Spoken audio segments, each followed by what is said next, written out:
मराठवाडा विभागात जवळपास कारखान्यांकडे 650 कोटी रुपये हंगामाचे थकीत आहेत. उसाचं पेमेंट का? पेमेंट उपसाचं म्हणजे कारखान्याने द्यायचे. कारखान्याने द्यायचे आहेत. 650 कोटी रुपये जवळपास थकीत आहेत. मात्र तो हप्ता दिला गेला. आता कालपुरा कारखान्याला RRC काढलेलं आहे. त्यांच्यावर कार्यवाही होणार आहेतच. तसं बघितलं तर कारखानदारी खूप अडचणीत आलेली आहे.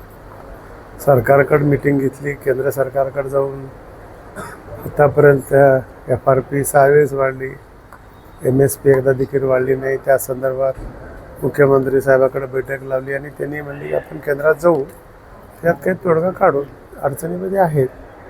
आणि मग ज्याचे काही मागले राहिले आहेत 75% दिले असेल तर त्यांना एक सवलत मिळू शकते. तसं तर त्याप्रमाणे कारवाई चालूच आहे. 21 शुगर जो कारखाने आहेत त्यांच्याकडे जास्त थकीत आहे. आहे का? नाही बोलतो त्यांना, मला ज्या फिगर काही असली तर मी बोलतो. 21 शुगर जो आहे नांदेड लातूरचा नांदेडमध्येही त्यांचा कारखाना आहे. जवळपास 86 कोटी त्यांच्यावर आहे. ठीक आहे, मी कमिशनरला बोलतो. कमिशनर काय नाही तिथं. कमिशनर हे गेलेत निवडणुकीमध्ये, काय आपले साखर आयुक्त, तरी खाली जी यंत्रणा आहे त्यांना सांगतो मी. सुप्रिया 6 महिने शेतकऱ्यांना पैसे मिळत नाही. FRPचे पैसे तात्काळ 2-3 गोष्टी झालेल्या आहेत. काही लोकांनी संमती घेतली असेल तर 75% दिलं तर थोडा वेळ लागू शकतो. तसे कायद्यामध्येच तरतूद आहे बरं का. काही लोकांचं मग ते बघावं लागेल. कारखाने सांगतात त्याप्रमाणे पैसे पण देणार. 2500 म्हणतात 2300 दिले. जर 75% 2500च्या समजा आज त्यांचा रेट जे आहे त्या रेटच्या 75% जर अमाऊंट दिली असेल आणि 2% त्यांचे हप्ते असतील आणि तिथल्या शेतकऱ्याची संमती घेतली असेल तर त्यांना 1-2-3 महिने सवलत मिळू शकते.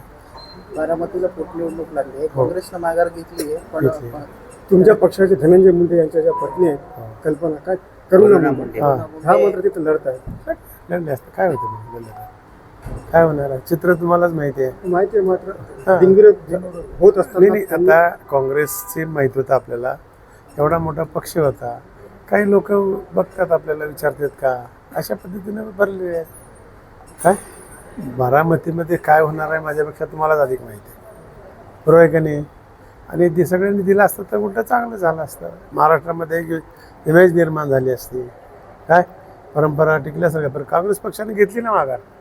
काय ठीक आहे, तर राहिले तर राहिले, काय होते त्याला, लोकशाही आहे.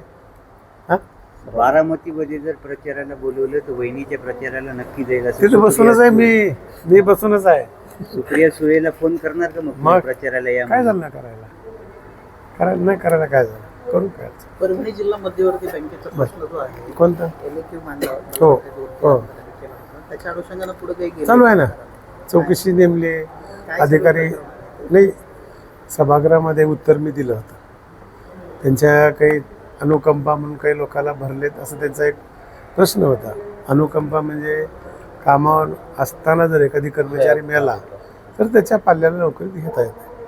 पण प्रश्न विचारण्याचं कर्त्याचं म्हणणं असं होतं की 1 वर्ष 2 वर्ष शिल्लक असताना त्या ठिकाणी अनफिट दाखवून भरती केली.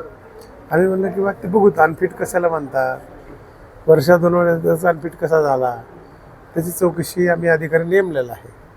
काय तर तो चौकशी करता अधिकारी, त्याच्यानंतर निर्णय घेऊ आपण.